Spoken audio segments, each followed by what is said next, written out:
Good morning, everybody. Welcome back to Math 105.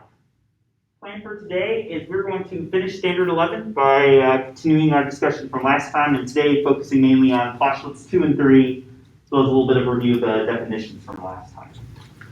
I've got my usual office hours today at 10 o'clock and at 2, tomorrow at 10 o'clock and at 1:30. As far as homework goes, there's a Standard 11 quiz posted, and it will be due on Friday. Also, exam 2. I got a bunch of panicked emails last night saying Blackboard had gone down and people are having trouble submitting their exams. So I opened up the exam submission for one more day on Blackboard, just so everybody has the opportunity to get in and submit their exam. So make sure if you weren't able to submit your exam by last night, please submit it on Blackboard by tonight at 11:59 p.m.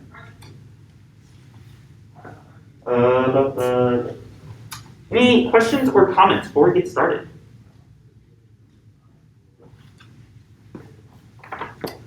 So, 3 statisticians are out hunting ducks one day. The duck flies overhead. The first statistician shoots at the duck and misses. He shot 6 inches too high. Second statistician shoots at the duck, misses again. He was 6 inches too low. Third statistician jumps up and down and says, "Yeah, we got it." Because statistically speaking, it's right down the middle. Okay, so last time we had started Standard 11. We had talked about some of Euclid's definitions and how Euclid kind of struggled to come up with definitions for things like points and lines and circles. We talked a little bit about how Euclid was interested in using straight edge and compass constructions. Mainly, Euclid was very interested in how can we construct various sorts of geometric shapes using just the ability to draw straight lines and circles. And we had talked about the first postulate, which, if you recall,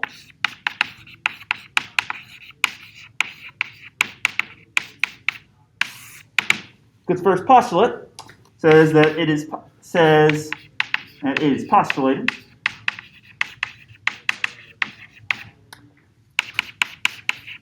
to draw a straight line from any point to any point.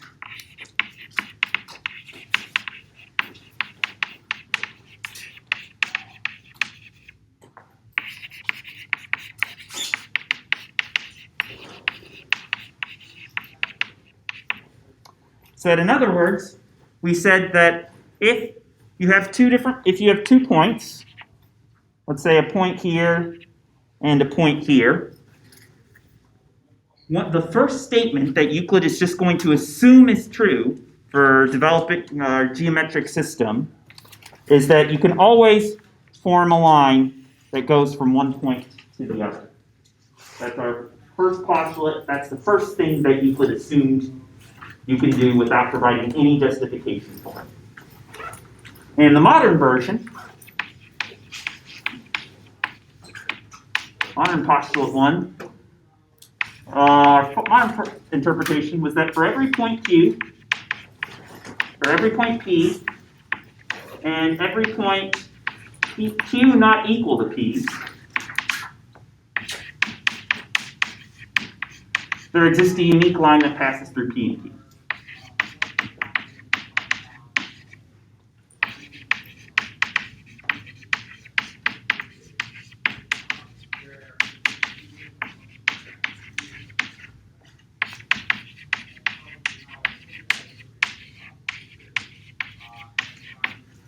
So in other words,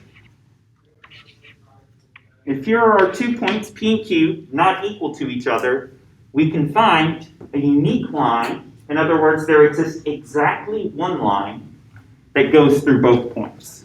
It'll be a line looking something like this.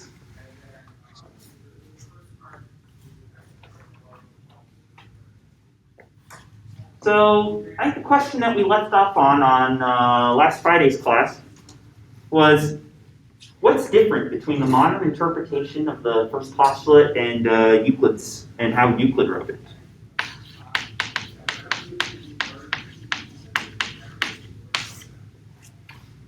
do y'all think? Like, what could we say is different about the way these two formulations of the same basic idea are, that you can draw a line between 2 points?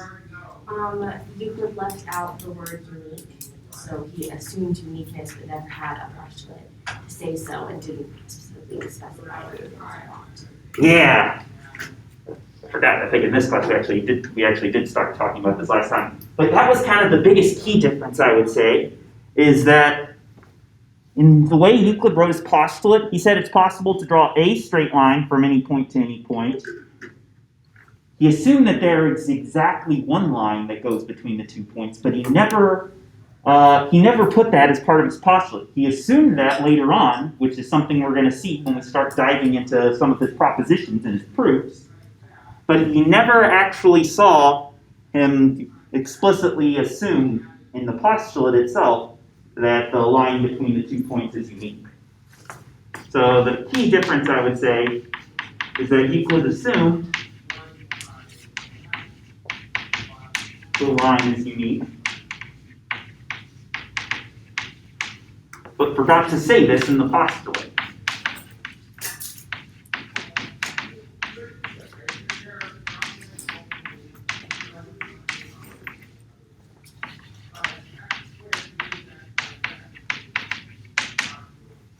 Whereas the modern version explicitly has this word unique in here that says between any 2 points, there's exactly one line that goes between them. How else are these two versions of the postulates different from each other? Euclid's original one, by definition, is finite because it says from any point to any point, where the modern one is through, so it could be infinite or it could be finite, or it's open to the different definitions. Yeah, the way that Euclid defined line is different than the way that the modern interpretation defined line, in that Euclid's line is just what we would in modern times call a line segment, something that has a starting point and an ending point to it. Whereas our modern use of the word line typically refers to something that goes on forever in both directions. So I would say Euclid's lines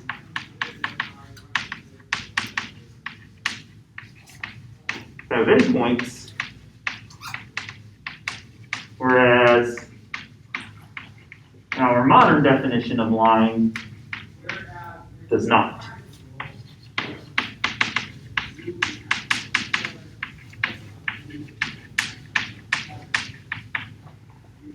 It's important. One thing that's important to note is that it has to be the case that when we say that in Euclid's version, he has to say to draw a straight line from any point to any point. He couldn't just say there exists a unique line segment passing through, say, these 2 points. The 2 endpoints have to be the start and ending point, because otherwise there could be more than one line segment that goes through P and Q. For instance, here would be one, here would be another. You can have multiple line segments that pass through the points P and Q, but only one infinite line that goes between them like this. And then, of course, only one line segment, one line, according to Euclid's definition, that starts at one point and ends at the other point. So, kind of key to saying to the aspect of it being unique is that for Euclid, the line has to start and end at the 2 points. But in our modern interpretation with infinite lines, we don't need to worry about that because it's just going to keep going through P and Q and extending on forever. Any other differences? I think those are the main two. It's like how Euclid and the modern interpretation are treating lines differently, as well as Euclid kind of missing out on this word unique. Technically, the other kind of small thing you could point out is that the modern definition very explicitly says you have 2 different points, whereas with Euclid's version of the postulate, you could, I guess, say any point to any point, you could take the same point twice, which would make it not work. But it's kind of explicitly assumed that any point to any point, you're not using the same point twice. That's the first postulate. Next one, also going to be related to behavior of drawing lines.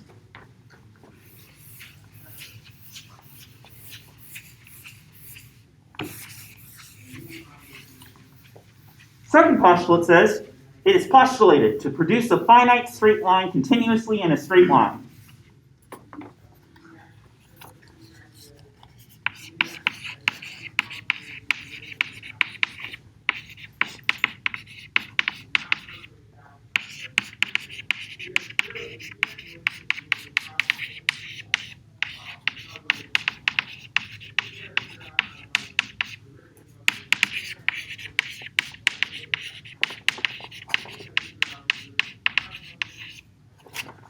So basically, what this postulate is saying is to produce a finite straight line continuously in a straight line, what that means is that if you have a line starting out, if you have a finite straight line to begin with, you can make it longer or shorter. You can change the length of the line.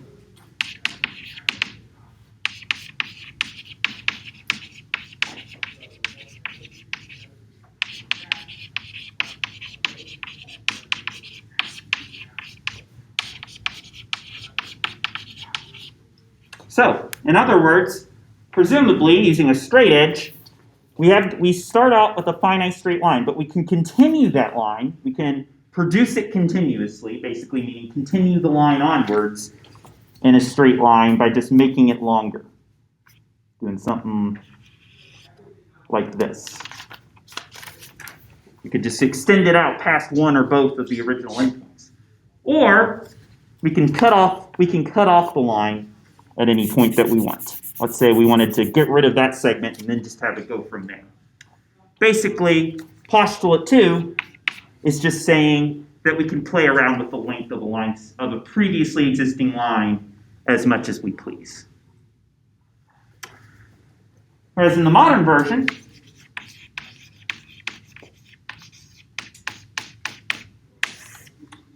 modern one says that for every segment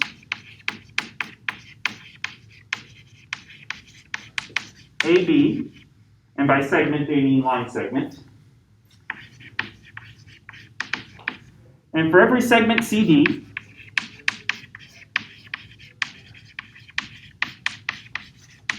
there exists a unique point E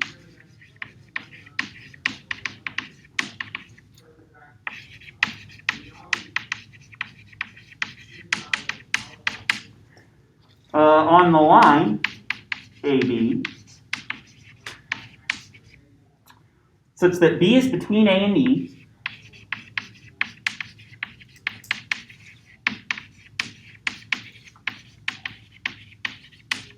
and segment CD is congruent to segment B.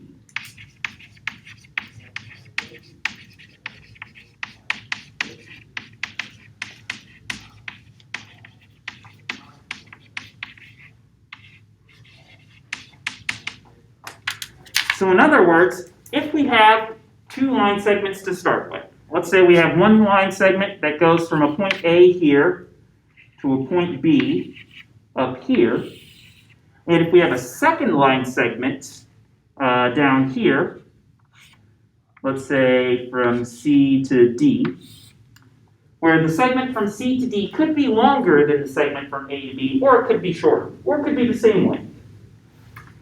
What this postulate is saying is that we can extend out our line segment from A to B in a way and extend it by precisely this length, the length of the segment from C to D. And if we do that, we get something about here. And what this is saying is we can extend it out just the right amount to a point E in only one way, so that the line segment now from B to E is the same length as the line segment from C to D. So in other words, we can extend the line segment from A to B by the length of the segment from C to D.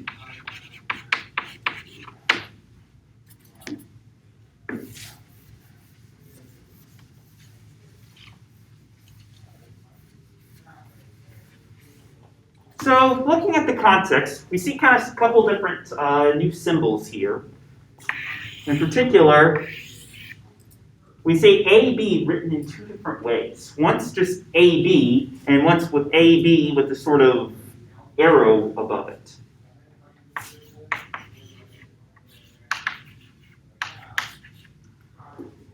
So what do you think this notation means? Like, what is the difference, just based on the context and how we're using it here, and how we're writing out this AB with no arrow versus AB with an arrow, do you think? So the segment AB we can assume is the line with two definite endpoints, whereas AB with the arrow symbol over it, that would be denoting an infinite line in either directions. Yeah, that's exactly right. Typically, if we don't include the arrow, we just mean the line segment from first point to the second point. So here, this is going to refer to the line segment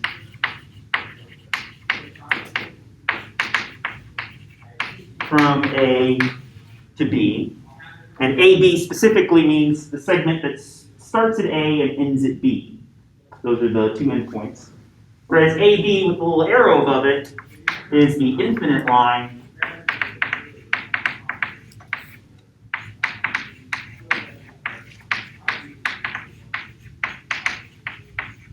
passing through both A and B.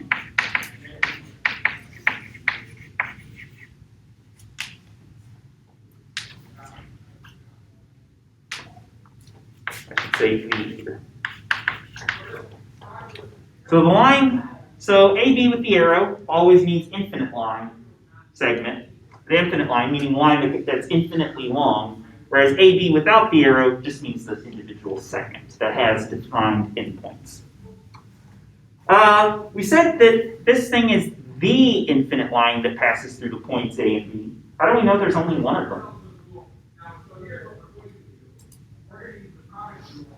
Postulate 1. Yeah, postulate 1. When we use this notation, we're inherently assuming that there's only one line passing through both A and B, which is the assumption that we're going to be making by assuming Euclid's first postulate, that between any 2 points there exists a unique line.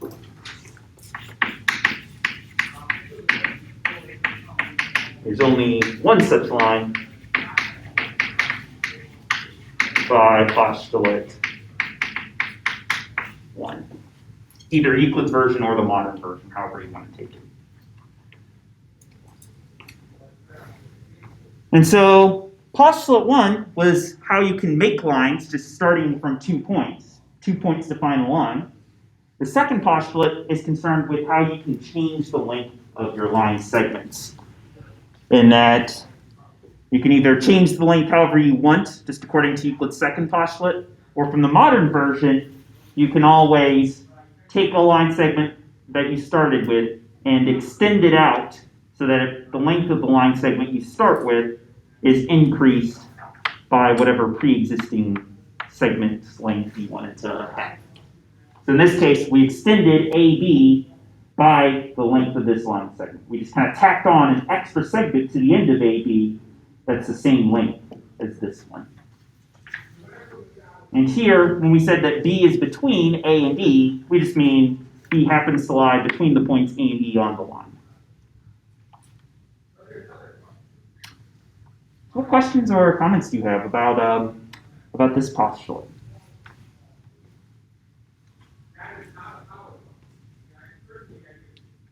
The modern and Euclid's versions look any different? How do they look different? Clearly ours is, the modern version is a little more precise. So it has a specific line segment. We can only change the length of the line with that line segment that we have. It also has the unique word in there, but there Euclid saying you can do whatever you want, extend it any way you want, whereas here we have to put the line segment in a certain spot. Defined within the postulate. So maybe we'd be doing the same thing, but it's defined exactly what we do to extend the line segment. I would say so. I would say, sort of like with the modern and Euclid's versions of the original postulate, these are getting at the exact same idea, that you could take a line segment and you can change its length. But like you said, the modern version uses a bit more precise language. And one other thing you might notice is that the modern version of these postulates tend to use a lot more variables. Like in this, to produce a finite straight line continuously in a straight line, there's no specific points or line segments like A, B, C, D being mentioned. Whereas in the modern version, there totally is. We have these 4 points, A, B, C, D. We're looking at the individual line segments that pass through them. Here, in our modern interpretation, we tend to use a lot more variables, whereas in Euclid's interpretation, he tends to be a little bit more carefree and a little bit less precise in his language. You can just produce it continuously. Take a straight line, produce it continuously in a straight line. Euclid did not have the same level of precision as the modern interpretation, I would say. And the same is also true of the first postulate. Any other questions or comments about this one? All right, third postulate. One's about circles. So Euclid's third postulate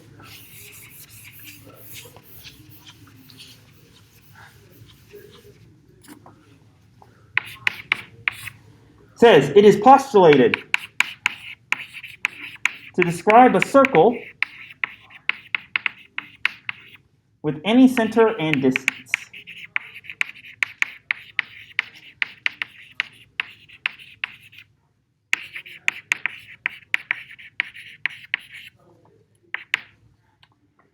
So in other words, you can always make according to the third postulate, Euclid is just assuming you can make a circle whose center is at any point you want it to be, and distance, here distance is referring to the radius of the circle.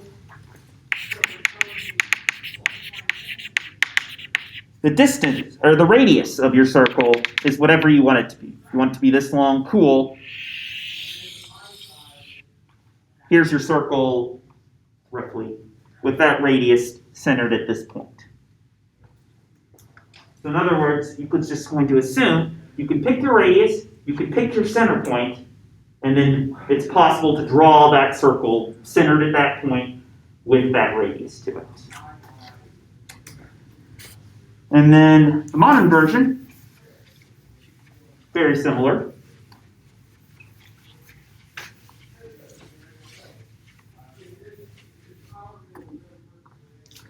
Is for every point O and every point A not equal to O, there exists a circle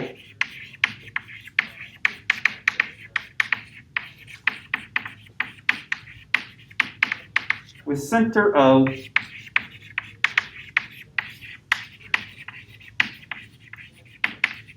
and radius OA. So in other words, if you have a pre-existing line segment from, let's say, a point O to a point A, you can make that into a circle with that radius, with the radius equal to the length of this line segment.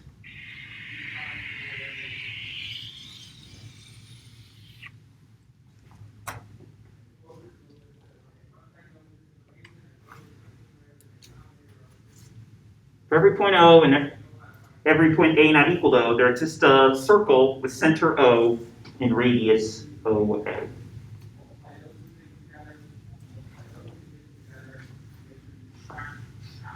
do you think about this one? Are the modern and Euclid versions of this postulate any different from each other?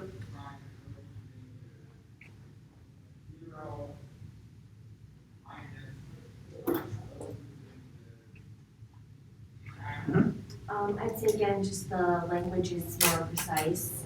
Also, we run into the problem again.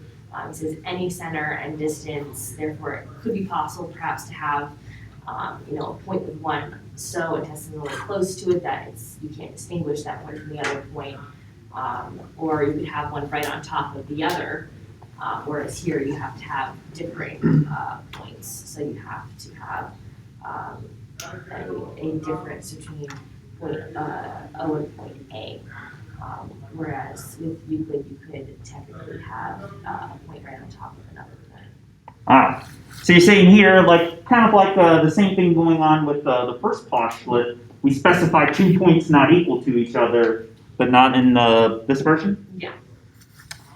So here's my counter-argument. My counter-argument is, does Euclid's version even reference having 2 separate points? No.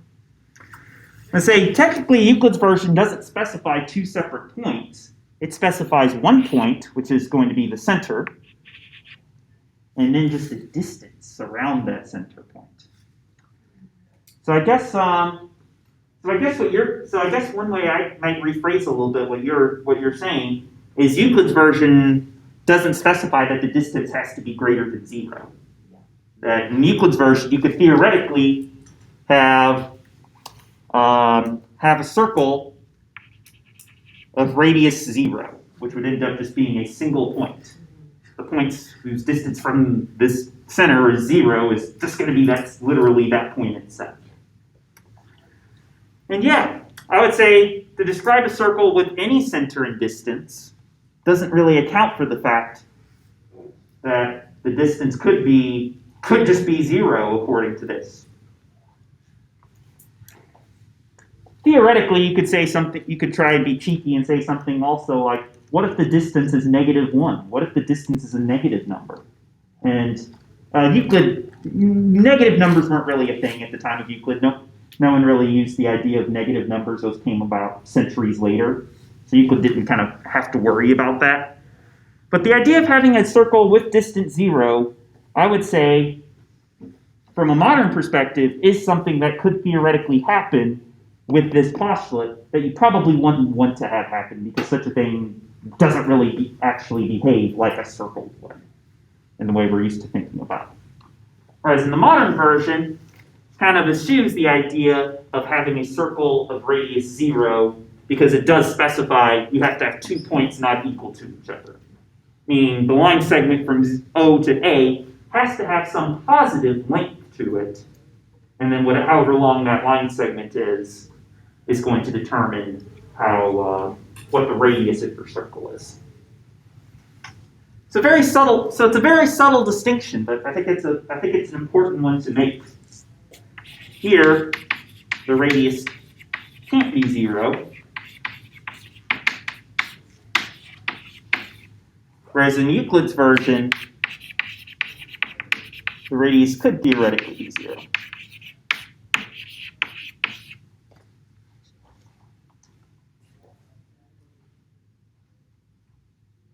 One thing I also found notable about the modern version is when it talks about the radius of the circle, it refers to the radius using a line segment. It's calling the radius OA. It's not saying the radius of the circle is 2 feet or the radius of the circle is 1. It's not specifying a number for the radius.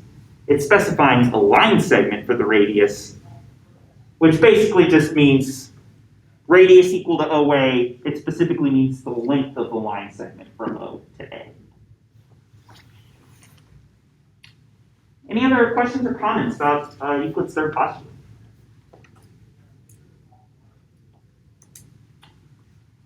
So, if you remember last time, we talked about the 2 tools that Euclid had in mind, the geometer's tools that were being used in the academy, of a straight edge, which is a device used to produce straight lines, and a compass, which is a device used to create circles.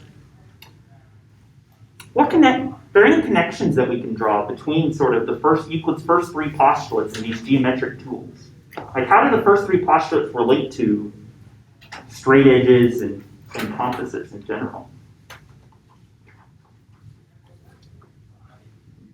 Well, in each of the first 3, you would use the straight edge for the first 2 and either drawing or extending your line, and the third one drawing a radius. And then the third one, you're going to go based off that radius you just drew with your straight edge and use a compass to actually draw or so. Exactly. The first three postulates, here I'm going to move on to the next page of the packet. The relationship that these three postulates have to the straight edge and compass, we can really just sum up all three of the original postulates, the first three postulates, by saying it is allowed to use a straight edge and compass. Because a straight edge is a tool that's specifically designed to create line segments between 2 points, or take line segments and change their lengths, i.e., what postulates 1 and 2 said you could do, whereas a compass is just a tool to make a circle of any size anywhere you want. That's exactly what postulate 3 says it's possible to do. So you can sum this up by saying the first three postulates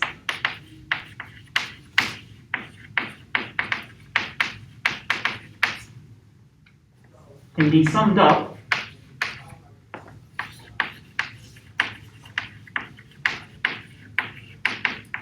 by saying it is allowed to do things that can be done using a straight edge and compass.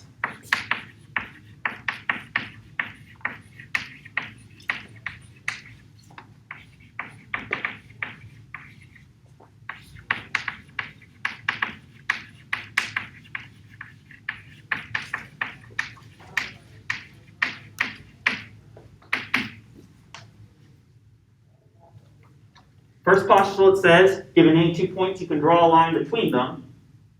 What Euclid's thinking in the back of his mind when he writes down this postulate is, given any 2 points, you can use a straight edge to draw a perfectly straight line connecting those 2 points. You can continuously extend a continuous straight line. Euclid's really saying you can use a straight edge to make lines longer or shorter.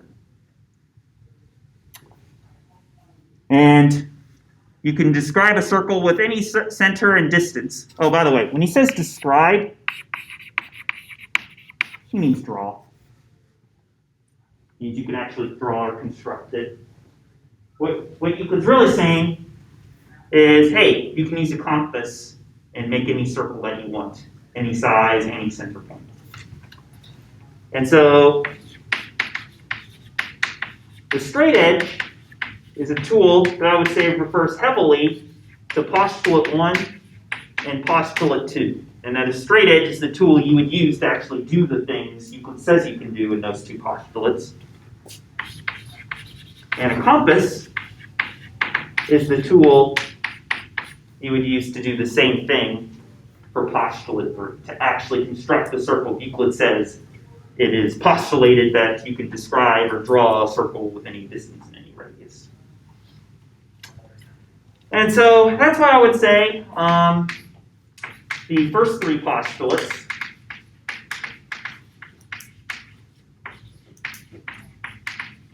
are sometimes called deconstruction postulates.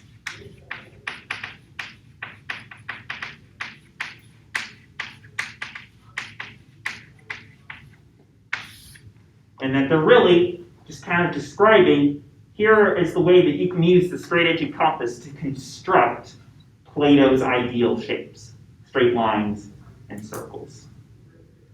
Postulates 1 through 3 are just all getting at this notion that you can construct these ideal shapes using these tools.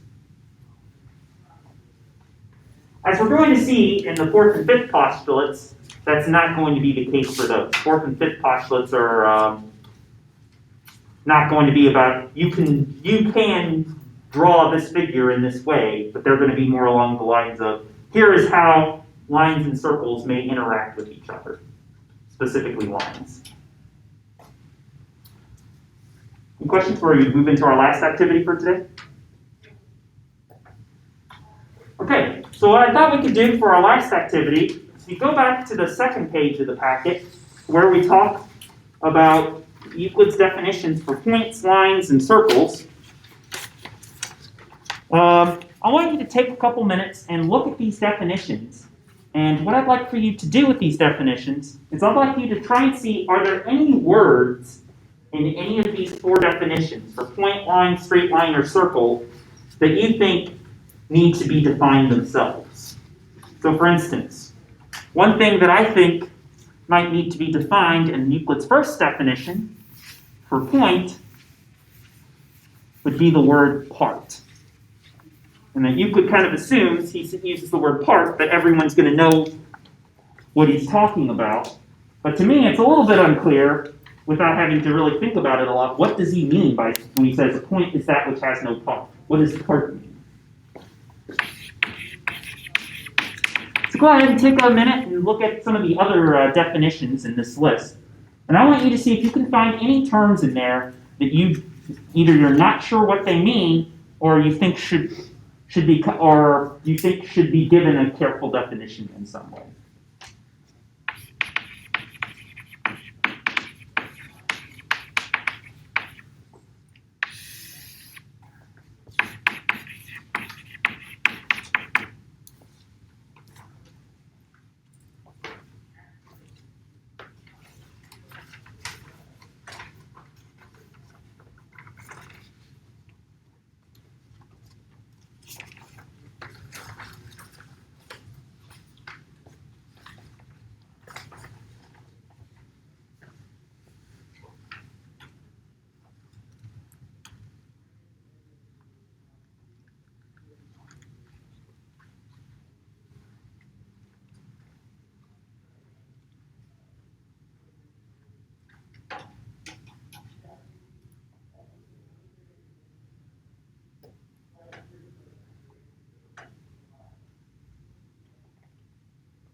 So what do you all think? What are some other terms that you can maybe see floating around these definitions that you don't feel like you have a good idea of what precisely does Euclid mean when he says this?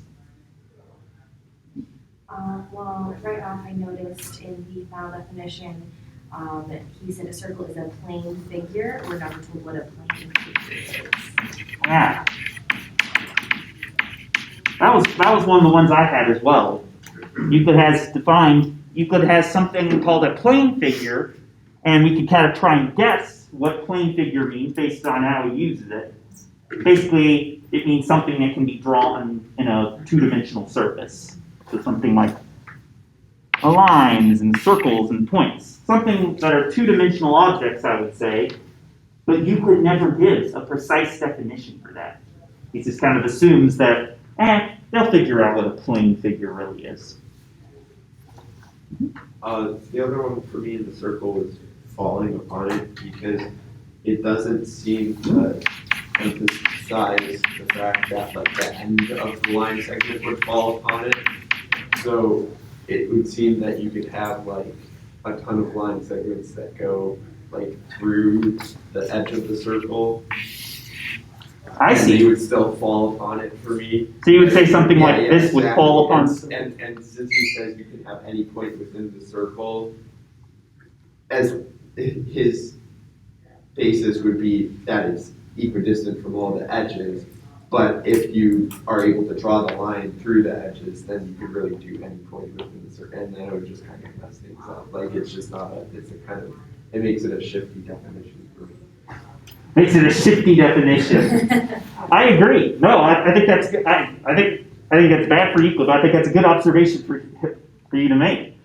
And that if we say that the line segment's falling upon the circle, if that just means intersecting the circle, meaning there is a point of intersection between the line segments in question and the circle itself, then we could get into all sorts of chaos, and we could sort of pick our center point to be any point that we would want. I would agree. Or really, falling upon it, Euclid never specifies, but we kind of have to figure out from how he uses it that when he says these line segments fall upon the circle, he means that they have endpoints that lie on the circle and not just happen to cross over the boundary of the circle. That's a good one. I didn't even think about it myself. I also know this, sort of tearing apart this four circle definition. Four It circle. says, falling apart from one point among those lines in the figure equal to one another. He never tells us really what equal means. Oh yeah, that was my big one from the circle definition. Was what does it mean for two line segments to be equal?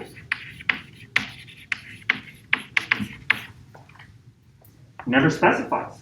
That might feel like Dr. Gerstle, that's obvious.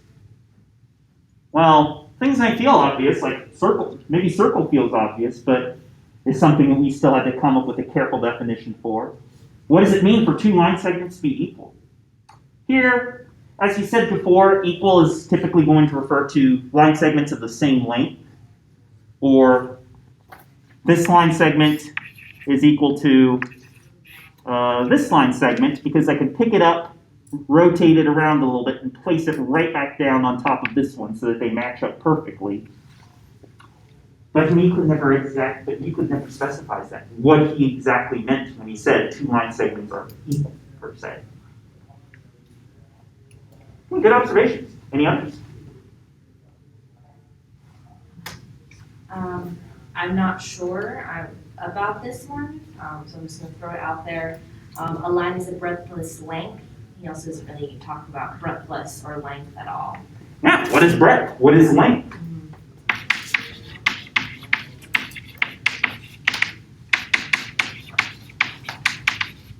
We could take that to mean that length refers to something with one dimension, and breadth means it doesn't go out into two dimensions. So in other words, something that only that has that's infinitely skinny, that only has length but not any sort of width per se. But he doesn't specify. After point, that line is breadthless length. That's Euclid's second definition. Nowhere does he try and describe what is breadth or what is length. Or a straight line that evenly kind of, it just leaves me confused. I'm not sure what he's talking about, what the points are, like what evenly on the points on itself. Yeah, what does it mean to say a line that lies evenly with the points on itself? That one I still can't wrap my mind around. I feel like that's probably the most confusing thing to me on this page. Is what does it mean to say that a line lies evenly with the points on itself? I mean, from its usage, we know he means a straight line is something like this, but not something like that. But the fact that this squiggles, I don't know what it means to say the point. This one lies evenly on its points, and this one doesn't lie evenly on its points. Yeah, I was going to point out technically because points are infinite and they're not any specific things. You can have a point pretty much anywhere. A squiggly line would still lie evenly on all the points within that line. It would still match up with all of its points. In other words, yeah, you could say it still happens to lie with all the points. So somehow I think the word evenly here is really being used to describe what makes it like that, this first one, and not like the second one. Somehow this one is even and not like that. Maybe it means not that it lies on the same amount of points or there's an equal distribution of points along the line, but rather that it's kind of even, like it's not disrupted, it's kind of even. It's like smooth, it's like it doesn't change, yeah. It's just like even sort of being like a constant feel to it, and it always behaves the same way. That's how, I think that's as far as how modern geometers would definitely try to interpret something like even. But, I want to make my point for you in class. These are all good observations. I think you all actually caught the same ones I did. I think I had all of these. I didn't have falling upon it, though. That's a good addition. Point is, modern geometers would look at Euclid's definitions and throw a conniption fit. They would see all these definitions and go, there's so many things that don't have precise meanings here. I don't know what's going on. And so, moral of the story here with these kind of definitions that I really want to emphasize is that Euclid tried really hard to come up with precise definitions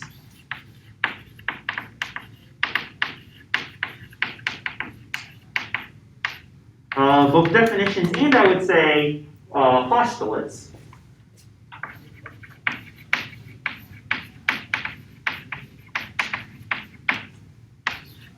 But the idea of what it means for these terms to be precise has changed drastically over the last 2,500 years. So that terms that we would now consider to be precise versus what Euclid would consider to be precise have changed dramatically over time as mathematicians have thought about geometry in different ways.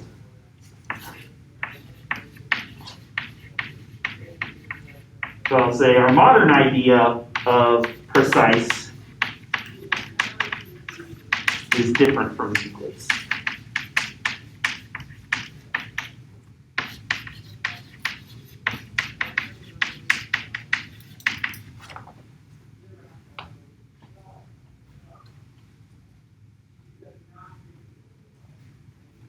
And that if you were a modern geometer trying to write definitions for things like points and lines and circles, and you're using some of these terms, you're going to have to go through and define each of these terms as well. It's not enough to just throw down whatever you want and say, yeah, here's a bunch of terms, and I'm going to be precise nowadays and just assume everybody knows what I mean when I say all of these things. There's definitely some controversy and some issues that you can get into when you don't have precise definitions for every single word, and that's something we're going to be seeing once we get into the propositions. Are there questions or comments? Okay, so have a good day. And when we come back on Friday, I'll have Standard 12 ready for you. In Standard 12, we're going to be looking at Postulates 4 and 5, which are the more interesting ones in my eyes. The ones that are not just, you can use a straight edge and process. So have a good rest of your day. And don't forget, if you weren't able to submit the exam last night, you can submit it by up to 11:59 p.m. tonight.